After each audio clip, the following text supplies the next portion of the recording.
Hey guys, welcome back to episode 208 of 5 Drinks Through Midnight. In the show, we bring the questions, guests bring the drinks. We try to wrap up before midnight. Today, we are headed to the Experimental Cocktail Club here in New York to talk to Nathalie Durrieu, head bartender. But before we do, like and subscribe, hit the bells, the whistles, leave a comment if you like what we're doing. Let's get started.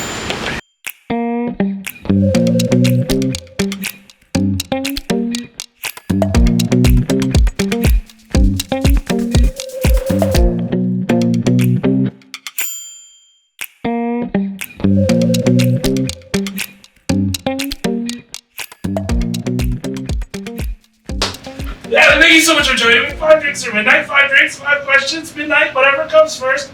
Thank you so much for having us at ECC. How are you doing today? I'm good. Thank you for having me. No, I love it. Thank you so much. I love when people say yes, and this has been a long time in the making. I've been tracking you down for a very long time, so I'm very excited for this. I'm sorry. No, don't be. You are a very busy girl, so I appreciate your time and everything. So thank you so much. I guess question one: what are we drinking first? Let's start with our martini. Okay. Set up the tone. Perfect. This is our signature martini. It's a below zero martini. Okay. It's called the 80s Call. They want the martini back. Okay. Could not do shorter as a name. It was a group decision. And All right. I love it. Excellent. Funny story about this martini. We wanted to have like kind of a shop for our opening night. Okay. And we were all just running around everywhere, and I grabbed like some dill, had some rhubarb left, and start to create a gin martini around that. And flavor were so good, I just continue work around this martini, and there it is. There it is. So you have some gin, coquille americano, lillet, dill aquavit, rhubarb clarified cordial, salt, and grilled Gordal olive and smoked olive oil. It is a lot of ingredients. It's not usually my kind of drinks to put so much in it, but for some reason it just came out great and people love it, which is the most important for awesome. Well, cheers. Cheers.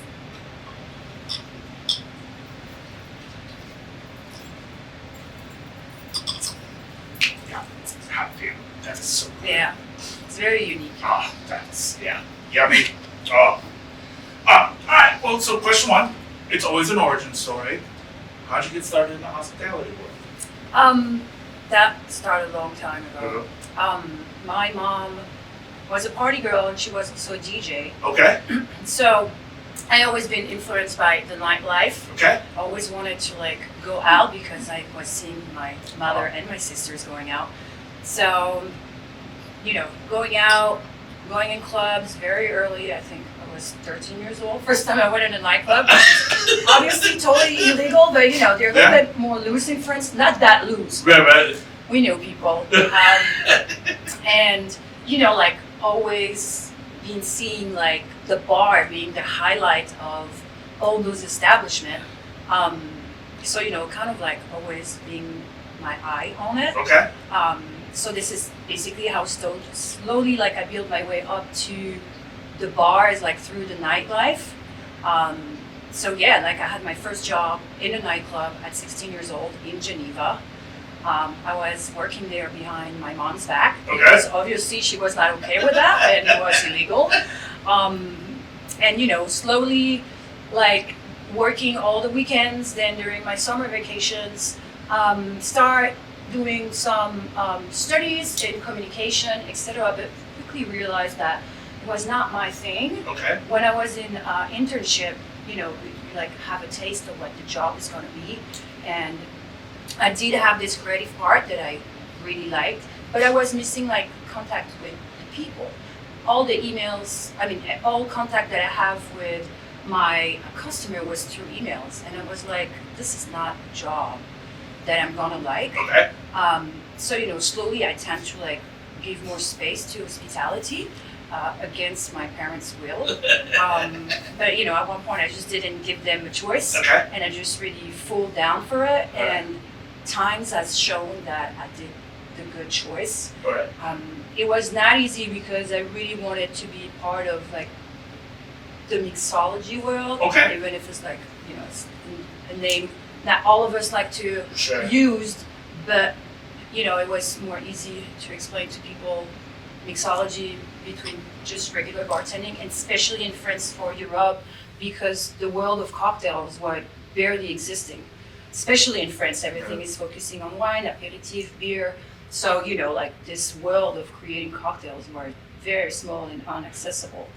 But I really fight for it. Like, it took me a few years to be able to really end up behind a bar that was doing solid cocktails. And since the day I really start touching the shakers, that was over. I was fully into it. I started to do like competition. I was lucky I win them and then open the doors of like more an international world. Awesome. And from that, you know, lucky I am. I have an American mom and a French dad. Okay. So I was born with 2 passports. All right. And, you know, having this luck, like people knowing that, they always been like telling me, you should go to USA. Okay. You should go to New York. New York, it's the capital, the world capital of cocktails. Like this is, you know, all the history, all the new bars, the trends, everything's there. So I went through, it's a long story. Well, please, I love it. Like, this one. It's no way, I take a sip then. Long story short, I decided to move to USA finally after an accident that I have that was kind of like a wake-up call. I come from the mountains. I come from the Alps next to Switzerland, and so I used to like go snowboard all my life for 20 years. All right. And one day I went snowboarding and I fell very bad on my spine. Oh no. And I broke my spine. I needed to have an emergency surgery to not like cut the cattle nerves and like finish in a wheelchair, lose my motricity.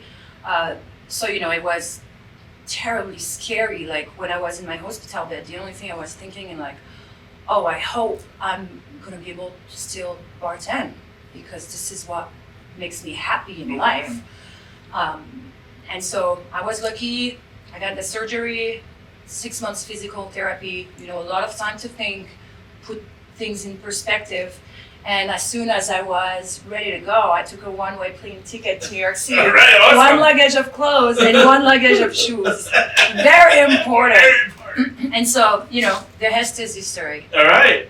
Awesome. Well, I'm glad I'm glad you're okay and you can still walk around. Just to health. Yes, cheers. How long was it before you realized that like New York was your city? Like kind of coming in and like, cause you worked at some amazing bars starting out here in New York. Yeah, right away. Yeah, like, I came to New York a couple of times before in my life, and it's obviously like a city that always attracted me.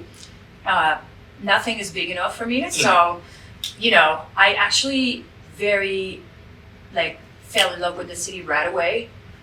You know, we heard that for some people it takes a few years, 6 months, a year. Like, for me, it was right away. Let's go, no problem. I got this, the subway, the thing, the that. Yeah. But I will also have been well surrounded. Actually, I had my first job in New York City the day I landed. Oh, wow. Yeah, which is insane. And it was Saxon Parole, which is legendary, and I had no idea back in the days. When I started telling my friends in France and Europe that I was moving to New York, I had a very old friend that said like, hey, I used to work with a guy in Mexico. Let me put you in contact with him. Maybe he can help you. I'm like, great, thank you. Awesome. It happens to be Maxime Belfond. So I text him and say, hey, my name's Nathalie. We're friends with Anthony, blah, blah, blah. Maybe you have something for me. And he's like, yeah, okay, come in. When you're free, come in. And I'm like, the same day, I'm like, I'm going right away. Landed. And so the same day I was hired at Saxon Parole. Awesome. That was insane, especially like I never worked with ounces before. Like, you know, all the martini declination, like we don't drink martinis in France. So like I have to like learn all this, like revisit classic right away with different measurements. But I love, like I was so well surrounded. It was so much fun. And, you know, I realized later that it was an institution that so many big names has worked there. I was lucky to work with Nacho as well. He was like Ozonki back in the day, but you know, with Chris Crosspass, Maxime, like all those amazing people. And, you know, very often they were like this Asian guy coming at the bar and talking to all the team. And I had no idea who he was. And one day he came to me. Remember, we had a few shots, blah, blah, blah, you know, we exchanged a little bit. And he said, like, hey, would you be interested to work in my bar? And I'm like, well, yeah, I don't know. He said, like, just come in and see. I went there. I walk in Katana Kitten. Yeah, which is where we met. Yeah, and I'm like, one more time. I don't know who's Masa. By the way, I was talking about Masa, obviously. And you know, I sit down at the bar. They save me a spot. It's so busy. It's crazy. They do me like all those beautiful cocktails, the food, like the shrimp, like all this ceremony. At the end, like I'm asking for my check, they draw a shrimp on a piece of paper, and I'm like, wow, okay. And like when I was about to walk out, he's like, so what do you think? And I'm like, yes, 100%, Yep. take me. And you know, I worked there for quite some time, actually like 3 years or so. Yeah. I loved it. That was some of my best year bartending, you know, learning about another culture and from a different approach. Meeting so many people, like it opened so many doors for me. This is where I met Steve, like I met everybody. Yeah. So, you know, it's definitely like something that resonates for me and for the rest of my life. And, you know, then slowly I start to also work in different places. Sadly, Saxon closed during pandemic. I opened in Mace for Nico De Soto. I was super happy to do that for him. Then I moved to Mr. Paradise, where I was the head bartender for a little bit. And then, you know, at that moment, I feel like I was kind of fulfilled with my bar experience and I needed a break. Okay. So I started really exploring more like private events, working with brands on like some like, you know, BCB events or like more like corporate events or, you know, just to have also like a taste of what the industry has to give in different perspective, and I'm glad I did it. It was great to be able to be behind the scene on those big activations, and you know, after a year and a half, I've been approached by Experimental Group to be their head bartender. Awesome. And I was obviously familiar with the group. Yep. Like Paris location has been open for 18 years, maybe more now that I think of it. London, 14 years. Like there's such OG places in Europe that's still open that everybody still go there. When we approached me for that, I was like honored. You know, it's an opening, so you kind of like know the job, but don't really know what's going to happen. Right. And so, you know, I accepted. It is great. Yeah. Like I've been running this bar since its opening. I actually designed this bar, the station, the shelf, That's awesome. everything from the glassware to the spirit list to the cocktails to even like choosing the music, creating playlists. Like it's almost like it was my bar. Right. But without like, you know, the worries of Yeah. No, that's yes. So yeah, you know, as of right now, this is kind of like everything there is in my career, That's and awesome. it's really since I moved to New York, everything's speed up 5 times. That's what else. So it's a city fun. that never sleeps. Yeah, exactly. Yeah. You never stop. Voila. Love it. Well, there we go. I think that's question 1. So cheers. Cheers. This is so fun. Yeah.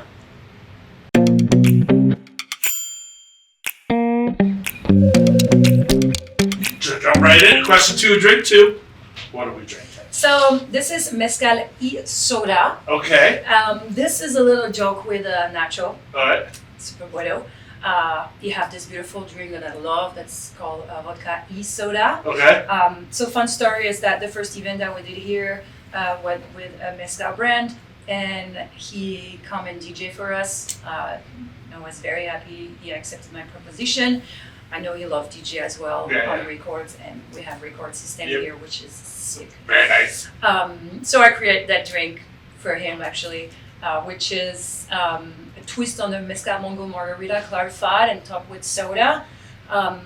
So yeah, you know, very flavorful. There is also a couple of dashes of chili tincture to have some bites, and on the side, always thick rim, I love salt. Okay. It's the house citrus salt is made of lime, lemon, and orange peel with a pinch of citric acid for like more tingling on the tongue. Very so, nice. you know. Cheers. Cheers. Hot damn. Ah. I'm glad you like it. Oh, no, that's really good. Like that, I mean, that takes you to a different place right off the bat because it is fucking cold here in the city and it is not fun to be outside and just one sip of that, you're immediately someplace else. So that is, fucking delicious. Yeah. No, it's cool. I love the story behind it as well. That is. It's also super approachable for people that don't know mezcal. Yeah. I think it's a good way to introduce it for them. So yeah. Not question two, but because you talked with Nacho's doing another event here with you guys, right? Yeah. So Nacho is like my official DJ. All right, very nice. More than a friend, he's a badass DJ. All right. So last year we did a first edition of French Touch. Okay. French Touch is a party that I organize around the movement of French Touch music, which is all this era of like the Daft Punk, Saxon, all the electronic movement music, especially like done by French people. So we had our first edition last year. Big success. Very nice. This place really offered the opportunity to turn it into a club because it's slow sitting. You have the mirrors, like you have the space, but it's still like cozy and sexy. And so it's just becoming like a tradition. We're doing a French Touch number 2. It will be on February 16th. Very nice. Day. Very nice. So everybody is invited. Please come. Yep. It's gonna be sick as fuck. All right. Excellent. Looking forward to that. We'll mark that on our calendar. But all right, so question 2 comes from our mutual friend Bobby Adler from Shinji's. Aww. So again, we did a little social stalking. We reached out to a bunch of people that have done the show before and asked them a question. And so Bobby has a question for you, and I'm going to read it just to make sure I have it right. But Bobby wants to know, if you had to work at one bar that wasn't your own for the rest of your career, where would it be and why? That's a great question. Damn. Okay. Well, first of all, for me, it's very important to work in a place that's fun, that don't take itself too seriously, but also a place that really deliver quality. Like I don't want to be ashamed when I'm dropping a drink on the counter and pushing it to my guests.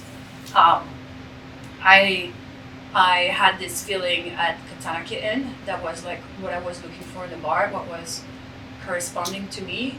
But as of right now, I'll say, I don't know, obviously, like as I told you, like Guzzle is like have this feeling of like very high quality drinks, but like super fun place.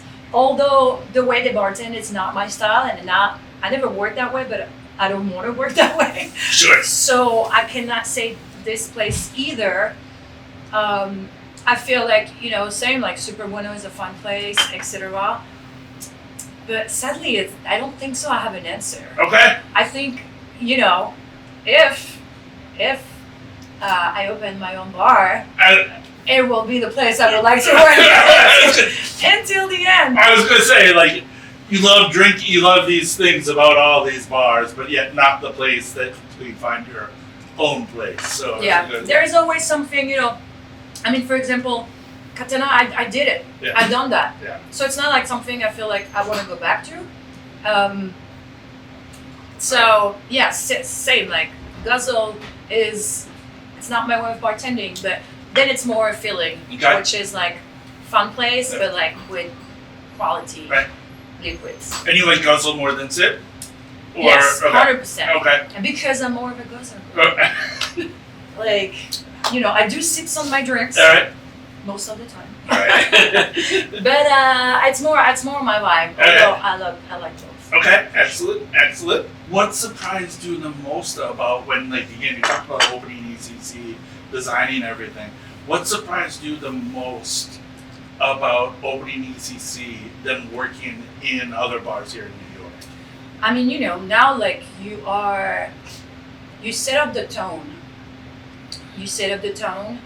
You are in a way you're the big boss. Yeah. I was not expecting, like, I won't say having that much responsibility, but really had to set up the tone, the energy. Also, in some places you have beverage director, bar manager, then head bartender, then blah blah blah. Like, I was surprised that like I'm the head bartender, but I'm actually so much more than that. I'm actually the beverage director, the bar manager, the training person, like all of it, which is great. But it was a lot to do it all at once, and it also teach me like the importance to choose a team that's reliable. It's never easy to open a business, and it always a challenge as well for your coworkers, for your team. So yeah, I'll say like what's surprised me the most is that obviously the amount of work, and also like having to do all the admin work, all the back end, and then building team spirit, identity of the place, and then teaching the identity to your team, like literally learning all those points. Obviously I had what it took, otherwise you wouldn't choose me. I mean, mistakes are possible, but I'm still here, so it just showed that I did it.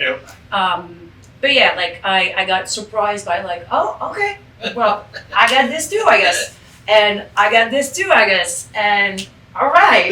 Like, trust me, my first vacation.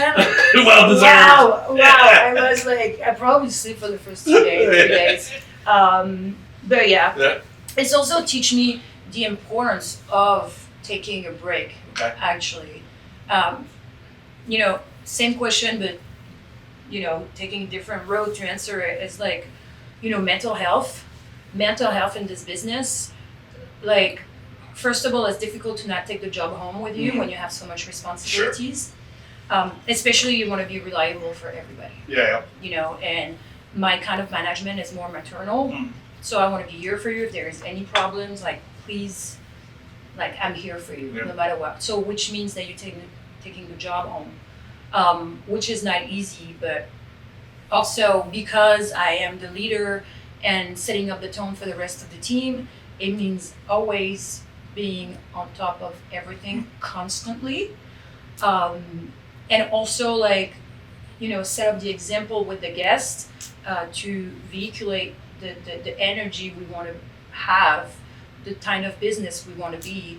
And so this is really like energy consuming on a mental level, because it's always like give it all to the guests, give it all to your team. It's like no matter what, like having a smile on, like,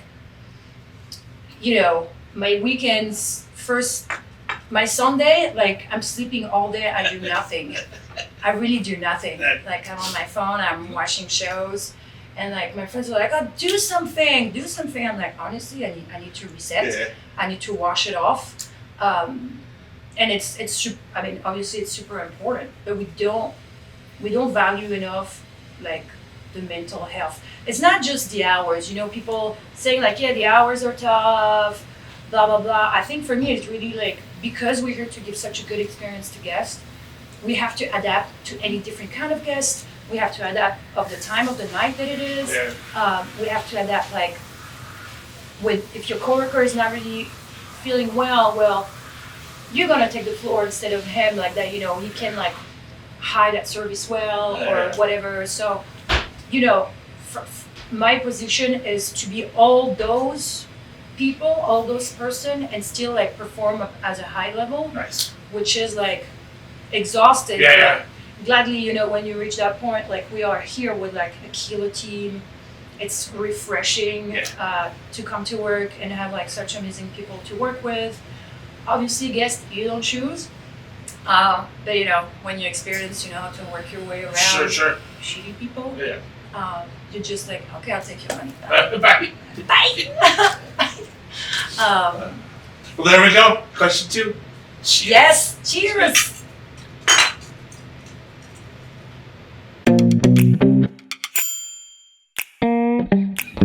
All right, question 3. What are we drinking? Yes. So, quite new addition on the menu. This is the wet and dirty. Okay. I know we seem to have something with the names All here. right. But because it's a twist on a wet and dirty vodka martini. Okay.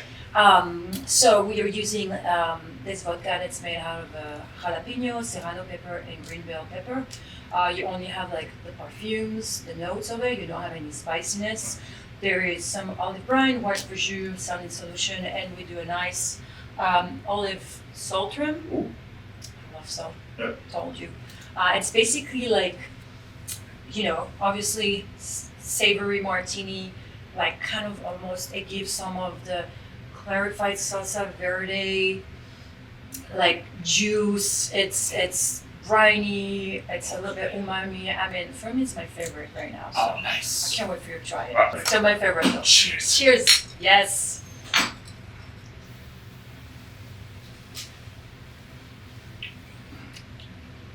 Yeah.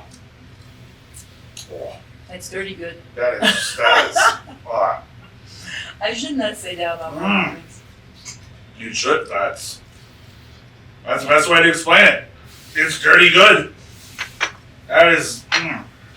See, this is, we talked a little bit earlier about menu flips and all that.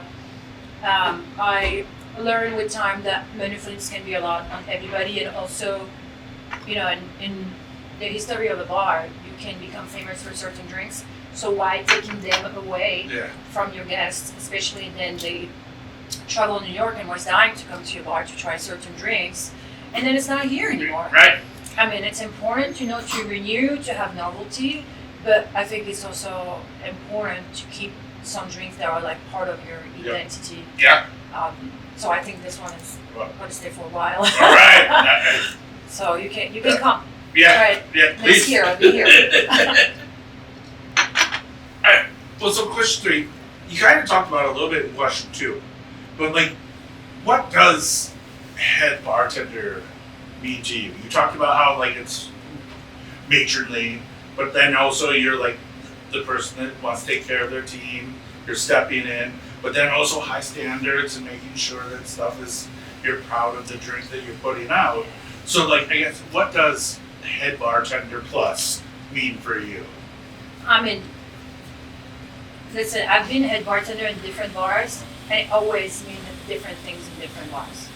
So, I guess, there is no rules.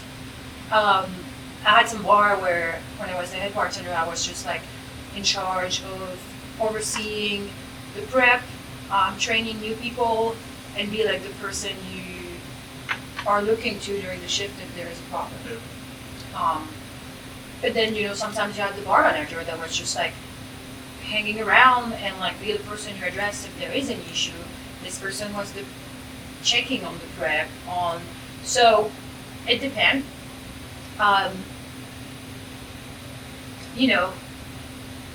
If the business can afford to have a bar manager, a beverage director, I guess the responsibility of a head bartender are lighter.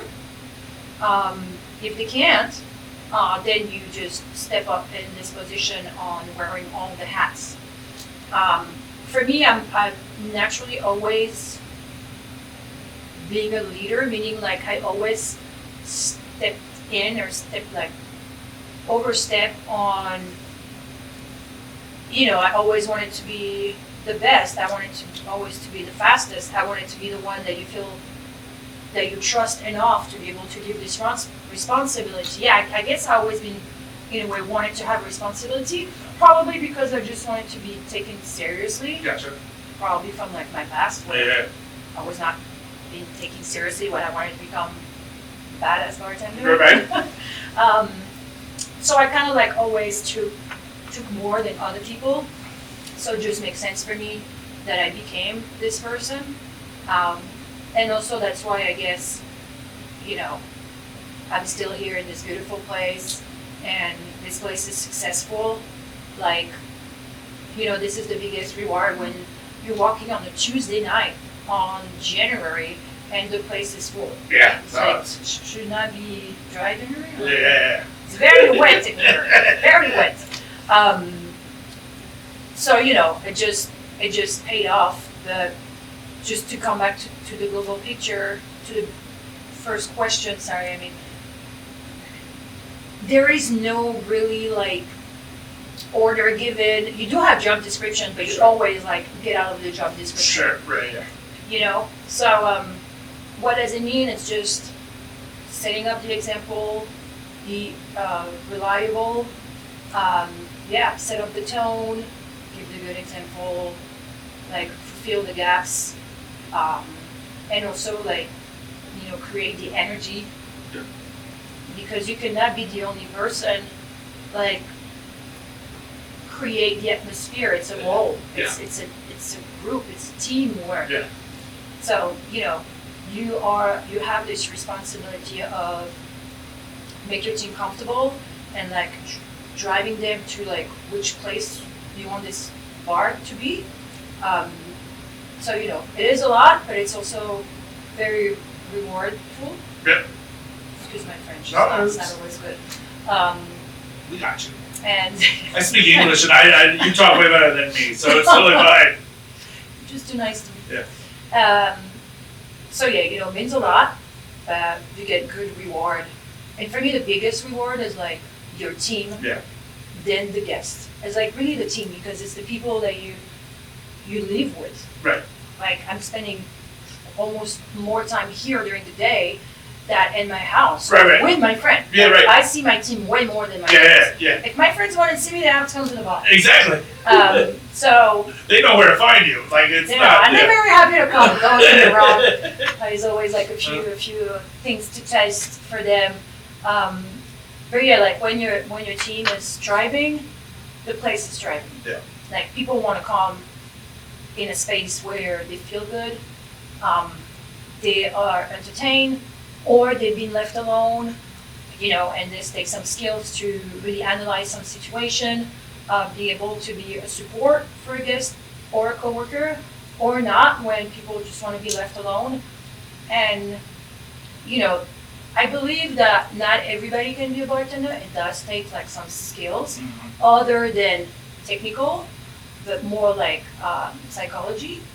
And, your role as a leader is to give the space to others to be who they are. Mm-hmm. When you want to like breed too much people, they feel prisoned, they feel like they don't have a voice, they start to like fade a little bit. You can sense that they're not getting on board because there is some frustrations or whatever, but like when you really let people bloom and glow, still with having, some directions. This is not Disneyland. Yeah. But when you start seeing people like really becoming their best version of themselves behind the bar, this is like the biggest reward. Yeah. Like it's. No, that's awesome. Because again, you want your team to grow, and I think that's really fucking awesome. Because again, there's a lot of people like egos in this industry, and so like that be like, I have to take care of my team first. I think says a lot about you, which is really amazing.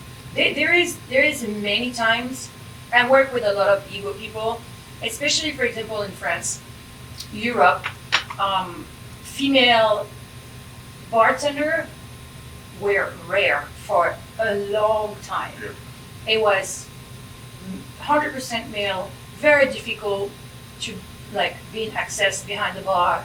Ego was everything. Yeah.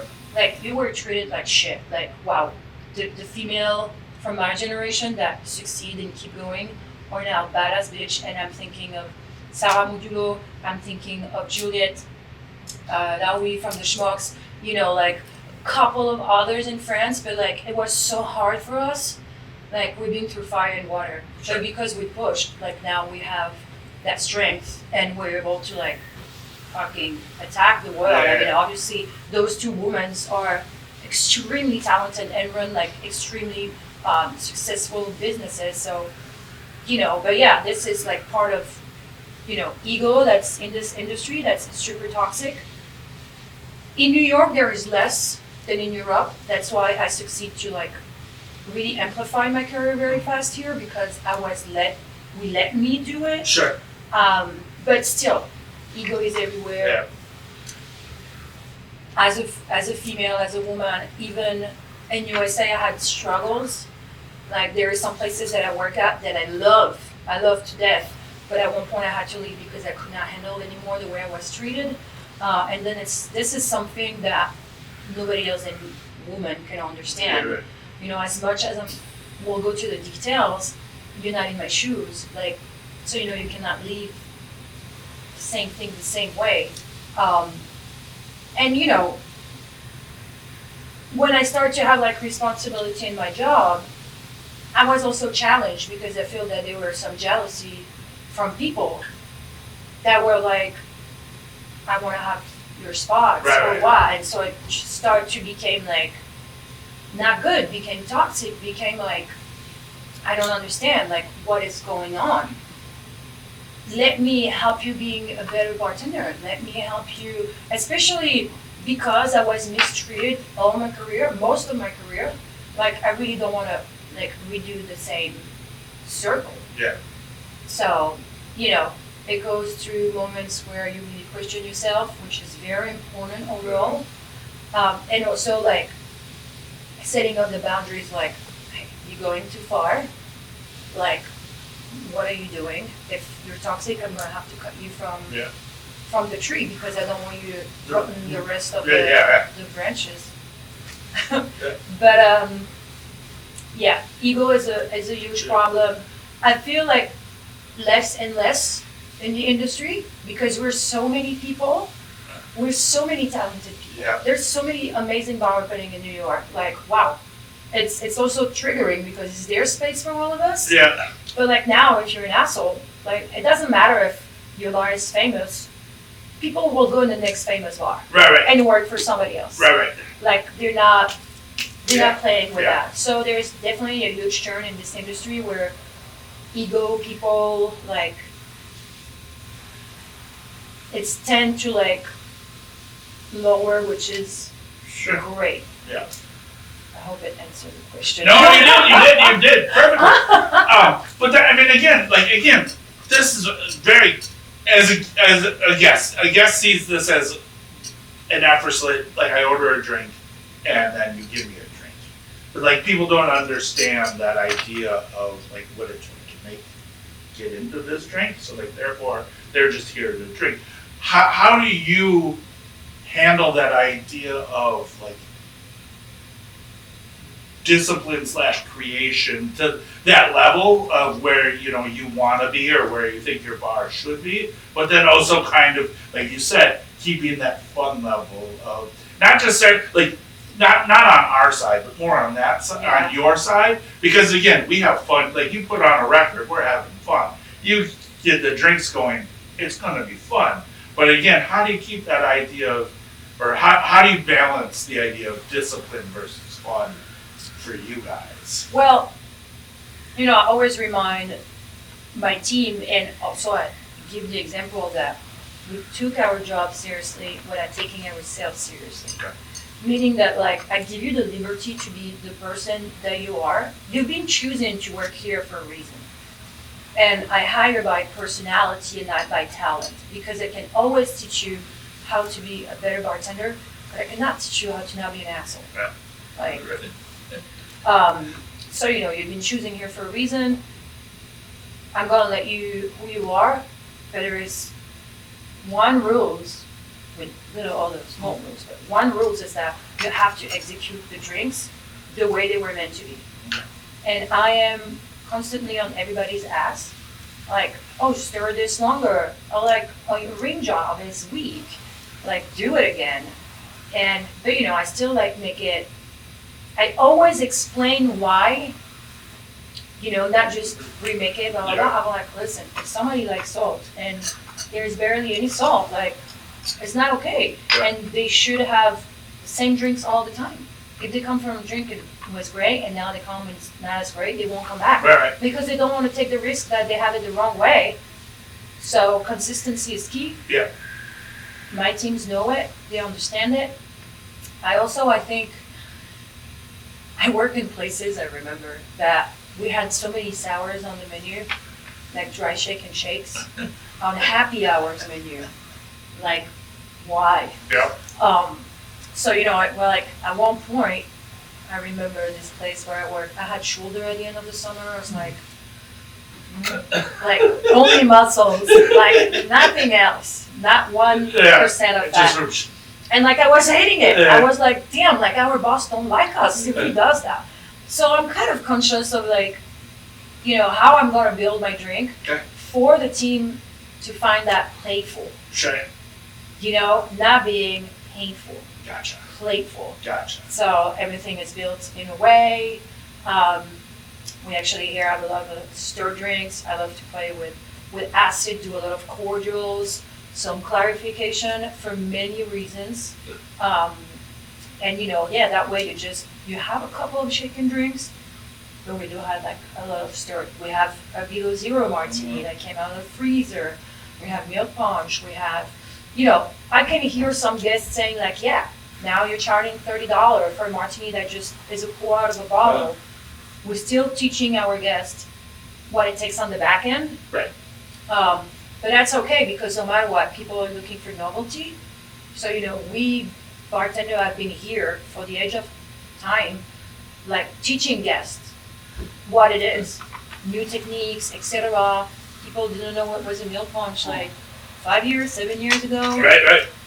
You know, things like that. I still get people ask me if I've ever heard of milk punch, and I was like, so like, me clarify what it is. And I'm like, I got you. "Okay." And I love that. Because then, you know, they're like, oh, they know their shit. I'm like, yes, you bet I know. But yeah, keep it fun as like still always having the energy. I do a lot of my R&D behind the bar. Okay. And I always get my team involved. I make them try. Right. First, not everybody have the same palate. So it's super important to have different point of views. Yeah. A female, a man, different age, like whatever. And also they feel implicated. You know, they feel more important. Yeah. They feel like they're part of the whole. Yeah. So, you know, it's part of like keeping hooked the team together and to the same goal. All right. Well, there we go. Question 3. Yes. Cheers. I'm glad you like it. As you said. I know. Same here.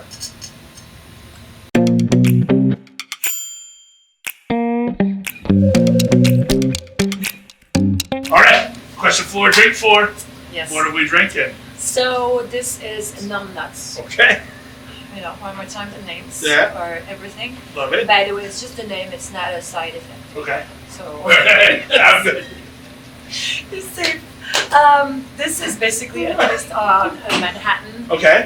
So cognac base, Amontillado sherry, nonino, a little bit of walnut wine, and some French apricot liquor. You know, sipper, a lot of flavor. Lovely. And we found out you're not a sipper, so. Yeah. Yes. Cheers. Oh. As to say, easy to make, easy to drink. Yeah, that is so buttery good. You know, there is, so in this one there is no dairy, but there is a lot of dairy in my drinks Yeah. overall. That's my French side. I think we can rename me like the Dairy Queen. And we should do like a partnership with Dairy Queen. And like came up with something or do merge with like the logo. There we go, yeah. I don't know, there's some things There we can do something, yeah. No, Oh, but no, that's, yeah, I mean, I know, no doubt. Like, it's just, there's, just the mouthfeel of that. It's just. You know, as I say, like, I won't say my cocktails are a twist of classics, but there is always like a classic you can refer to. Okay. All this is, you know, to be able to guide our guests through the menu. By the way, my approach in all my menus, and because here has been like the full expression of what I do since the beginning of my career, like I train my team on how to like sell our drinks, which is, you know, when you approach the guest and they're like, yeah, I like tequila, I want to drink with tequila. Well, I'm like, stop everything. You're like, what do you like as a flavor profile? Yeah. Do you like sweet, sour, bitter, dry, savory, like smoky, like, and from that we'll be able to guide you to the menu. the goal is for us is to take you out of your comfort zone, but still be pleased with what you got. Especially, here, like, we have spirit. For example, we have Blanche d'Armagnac in the menu, which is unaged Armagnac. Nobody knows what it is in USA. Yeah. So, to sell this cocktail, we will talk more about what's the flavor profile of that cocktail instead of like directing, it's a white spirit or whatever. And for that drink, for example, it is a twist on French Manhattan or Manhattan. The base liquor is a brown liquor. Yes, not made with cereal, with grapes, but you will have some of the same similar notes, etc. So yeah, I think I won't say like this is how everybody should approach it, but I think it's such an easier way for you to target exactly what your guest is looking for, and especially like for all of us that are making cocktail. In a way, if people are coming to your bar, it's because they want to experiment something.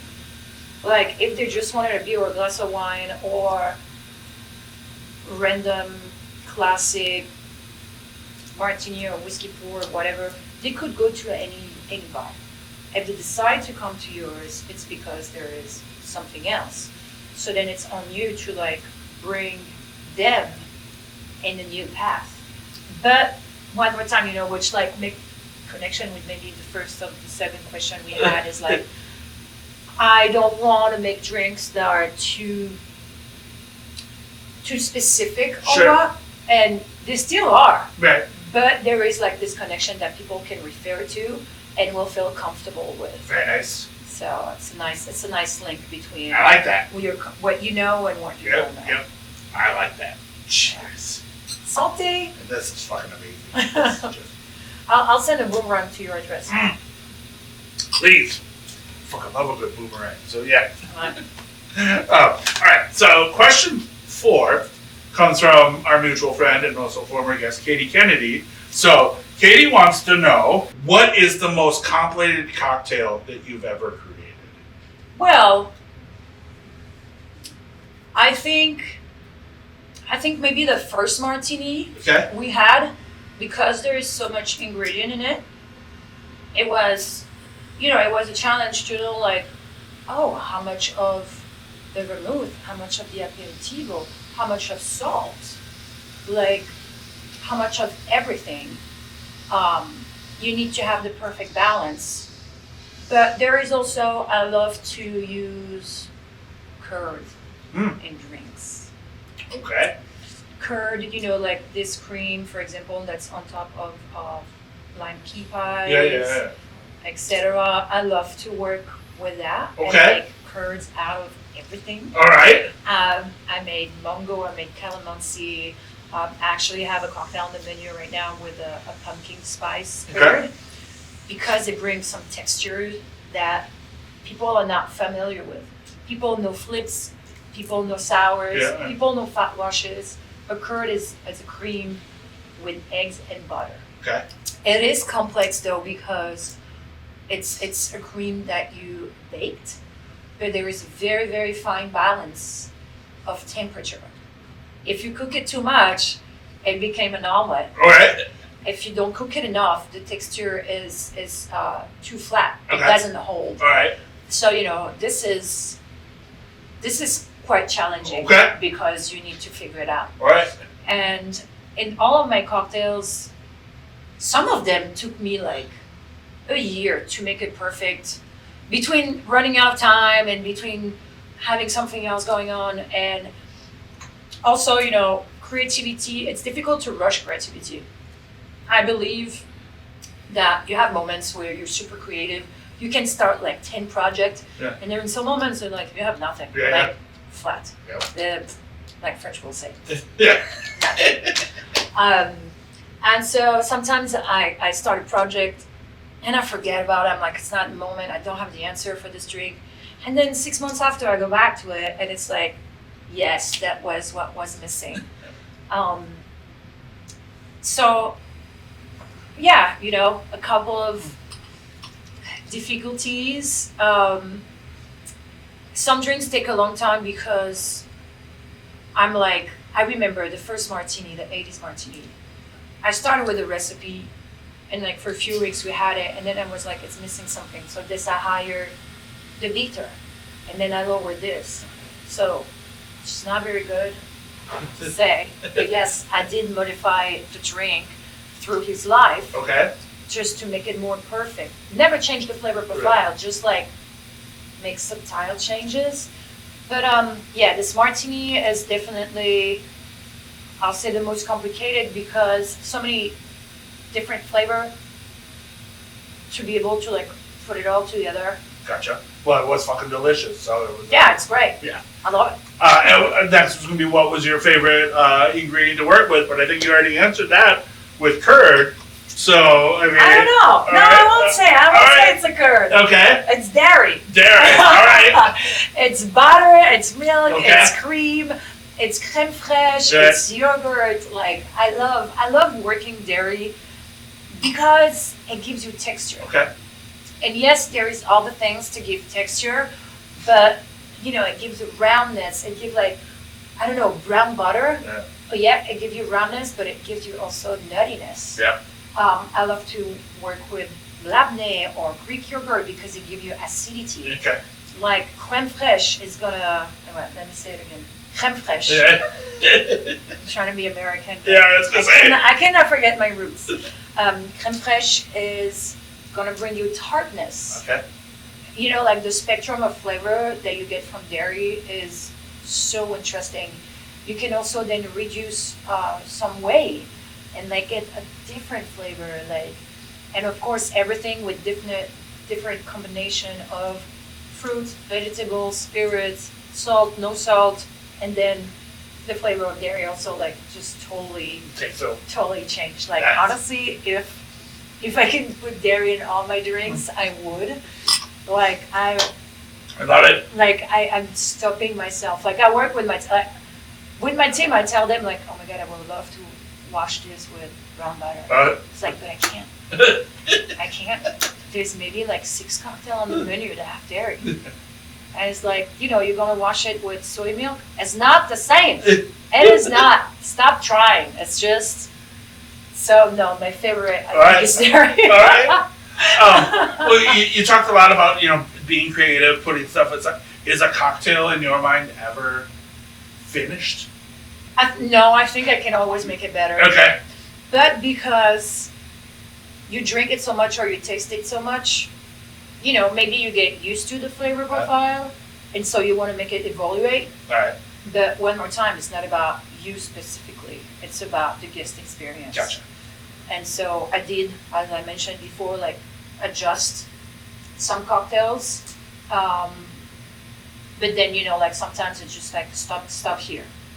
Stop here, it's enough. It did happen to me that I'm like, it's missing something. Like, I'm not ready yet. And the fact that, you know, I make it, every time I make a cocktail, everybody in this building trying it. Even the pours. I don't care. It's about community, it's about everybody's palate. And so when everybody tells me like, that's it, this is fire, I'm like, okay. Right. Because if I were listening to me, I could continue and add some stuff and blah, blah, blah. Which is not like specifically adding in ingredients. It's maybe like higher the salt, higher the acids, like tartaric, malic, citric, or like, but the texture, maybe I should put like glycerin vegetal, which by the way, I love working with vegetal glycerin. But yeah, you know, at the end of the day, you do that for the rest of the world and not for you. So it's about the same stuff, which is hard. Love it. Well, there we go. Question 4. That was fucking fabulous. Yeah, right? Cheers. Oh my god.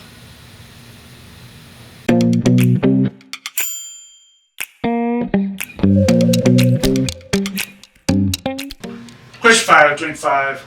Last drink of the night. What are we drinking? Well, you know, I thought it was important to give you your favorite drink. It is literally. Ever. It is literally the most obsessed drink I have in New York City. So I dream about this drink. I'm so honored. First of all, like I love this drink. So it is. You're amazing. Like, I love your approach in bar. You go in so many places.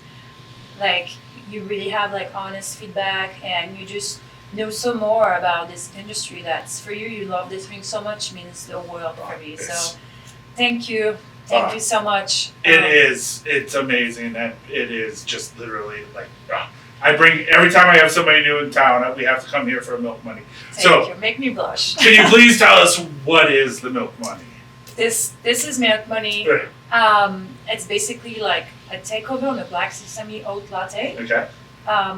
It takes its roots from a coffee shop that's literally across the street from where I live. Okay. Back in the days, they had this black sesame latte that they have, and I was super intrigued. And I take mine with oat, so I order it that way, and I just fell in love with the flavors. They have like a different approach, just not black sesame, but all the things. And so I was like, damn, like this with alcohol will be a banger. I did work quite a while on it because I really wanted to achieve the flavors that I wanted. This coffee shop was an inspiration, but obviously that was not the final product that we have right now. It's sweet, it's toasty, it's nutty, it's salty at the same time. You have also a lot of play on the texture. It's a vodka-based drink. We basically fat wash vodka and coffee liquor with sesame oil, quite a lot, because I really want like this nuttiness to stand out. We have toasted oat milk, and on top we have a salted condensed foam that's made with condensed milk. It's a mix of condensed milk, heavy cream, and whole milk. Okay. Because I do want to have a texture that you can have a sip of with the bottom drink, but also that it's heavy, thick enough, we'll say, that it does not mix with the bottom. All right. So, little science here and there. You have a finish with black lava salt on top. We get our salt from our chef friends. We love to work with our friends. So it's a lava salt that's coming from Iceland, actually. Awesome. So like a record lava salt, it's because there is like some charcoal incorporated in it. That's why it's black. Alright. And this one have like quite some big chips, so it's actually gonna add some bites to your sip. Awesome. So, Can't wait. Cheers. Yes. Fucking love it. It's just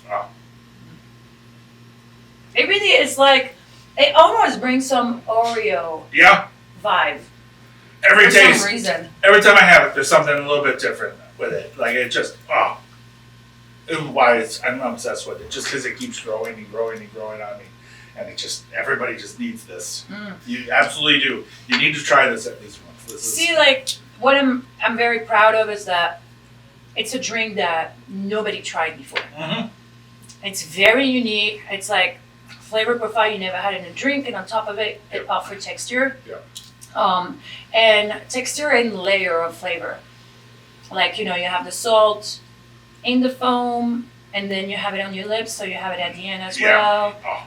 And very often, people order it, and they crush the first one, and I'm having another one. Yeah. Because the first one, they're just they're having it, and the second one, they're just gonna enjoy it. Yep. It's like they need their fix,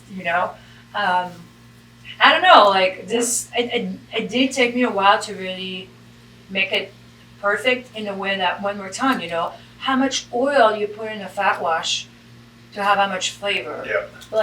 How much toasted oats, how much foam, how much salt in the foam, and on top. So, this is also one of the drinks that took me a while to make it perfect, but I think you're worth it. Good. It is so fucking good. I'm glad. It's no bullshit. I know. I make this joke all the time in the episode. I'm a fat kid. I can't lie to you. This can lie to you, but my face can't lie to you. And this just brings me absolute joy. Drinking this, I have never had anything like this. I'm obsessed with this drink. It literally, Thank you so much. And it's why, every time I have friends in town, have to come to try this, because if I've never had anything like this, I know they've never had anything like this. Thank you. I'm so honored. Honestly, that's why we do this job. It's to have a reaction from people. to like mark their night, like Yeah. they're gonna remember it, you know. And this is definitely a drink that make us viral. I mean, Yeah. we've been gifted with a beautiful space and design, Yeah. but like this drink brings us to another level. Like I saw the other day something on Instagram about like sexy cozy place in New York, and we were one of them, and like the phrase under like ECC, the house of milk money. Yeah. I was like, oh, Yep. oh, I blushed. Yep. I was like, wow, thank you so much. And you know, it just proved like not everything is in the design. Yeah. Like it's part of the experience, but what is important is like, you know, the drink and the experience. Like Yeah.